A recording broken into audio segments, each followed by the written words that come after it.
8 سال کی عمر سے شوق دین، اصفہان کے رہنے والے، چھوٹا سا گاؤں، کہتے ہیں 8 سال کی عمر سے مکتب میں جاتا تھا، دینی تعلیمات پڑھتا تھا۔ جب میں 11 سال کا ہوا تو وہ تعلیم وہیں تک تھی، اور اعلیٰ تعلیم حاصل کرنے کے لیے مجھے اصفہان جانا پڑتا۔ تو اپنے والد کو کہا کہ بابا میں اصفہان چلا جاؤں۔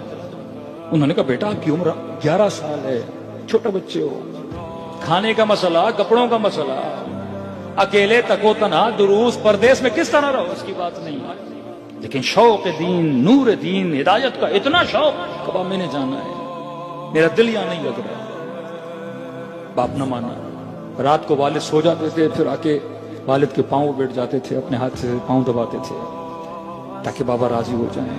کہ میں نے اتنا رویا، میں اتنا رویا کہ بالآخر میرا باپ راضی ہو گیا، کہ مجھے چھوڑ کے آئے اصفہان کا مدرسہ صدر غالباً، اس کے اندر داخلہ کروایا، واپس آ گئے۔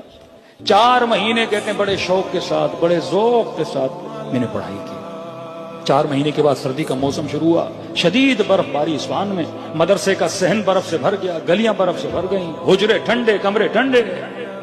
کہتے ہیں ان 4 مہینوں میں میرے اوپر مال اور رزق کی بڑی تنگی آئی، یہاں تک کہ کمرے میں روشنی چلانے کے لیے شمع چاہیے ہوتی تھی، موم بتی، گرم کمرہ کرنے کے لیے کوئلے لینے پڑتے تھے، کھانا میرا ختم ہو چکا، جو بچی ہوئی سوکھی روٹی تھی اس روٹی سے میں اپنا گزارا کرتا تھا۔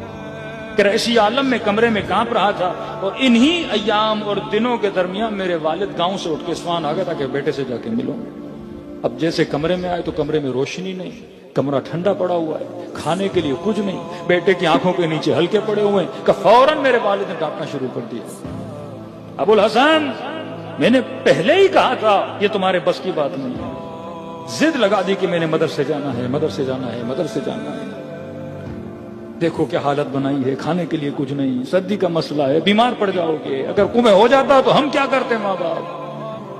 11 سال کا بچہ، کہتے میں حجرے سے باہر نکلا، صحن کے بیچ میں کھڑا ہو گیا، آسمان کی طرف دیکھا، کہا نا تو اپنی آخرت بنا، خدا تمہاری دنیا بنائے گا، تو اپنا معاملہ رب کے ساتھ صحیح کر، خدا بندوں کے ساتھ تیرے معاملات کو صحیح کرے گا۔ کہتے ہیں مجھے بڑا عشق تھا امام زمانہ سے، میں نے کہا مولا یہاں آیا ہوں آپ کے مکتب کا علم پڑھنے کے لیے، اور آپ لوگوں نے کہا ہے جو ہمارے راہ پہ چلے گا اس کی مشکلات کو حل کرنے کا بندوبست بھی کون کریں گے؟ ہم کریں گے۔ آپ نے کہا جس کے پاس امام ہے اسے گھبرانے کی ضرورت نہیں ہے۔ آپ نے کہا ہم وہ ہیں جن کا وارث ہے، ہم لاوارث نہیں ہیں۔ مولا اب یہ میرے والد مجھے لے جائیں گے، لیکن مجھے یہاں رہنا ہے، علم دین حاصل کرنا ہے۔ کہ آنکھوں سے آنسو بارش کی طرح بہ رہے تو امام زمانہ کے ساتھ استغاثہ استغاثہ۔ اچانک مدرسے کا دروازہ کھٹکا، خادم مدرسہ دوڑا دوڑا گیا، دروازہ کھولا، کہ ابو الحسن کو بلاؤ۔ خادم نے کہا بچے کوئی کسی کو کام ہے تمہارے ساتھ۔ اب مجھے کوئی اصفہان میں جانتا نہیں، دوڑا دوڑا دروازے پہ گیا، ایک نورانی وجود کھڑا تھا۔ اس نے کہا ابو الحسن تمہارے کمرے میں موم بتیاں پڑی ہیں، ذرا اس کو غور سے دیکھو، پیچھے بہت موم بتیاں پڑی ہیں۔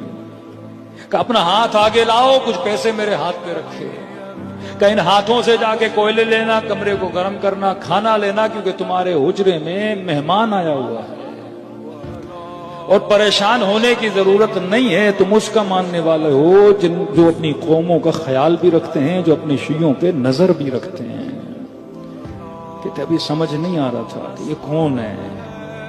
میں نے لیا، کمرے کے اندر گیا، والد نے پوچھا بیٹا کون تھا؟ میں نے کہا بابا کہا موم بتیاں پڑی ہیں، کمرے میں روشنی نہیں تھی، ڈھونڈا موم بتیاں مل گئیں۔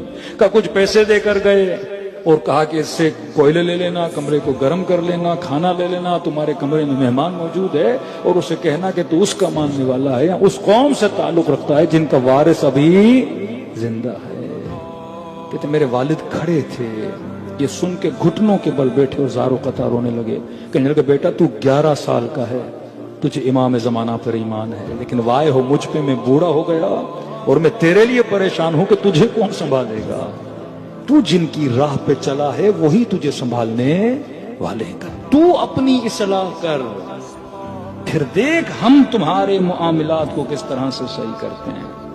اگر تو اپنی اصلاح نہیں کرے گا تو ہماری طرف سے بھی معاملات کی اصلاح نہیں ہوگی۔ صلوات پڑھے محمد و آل محمد۔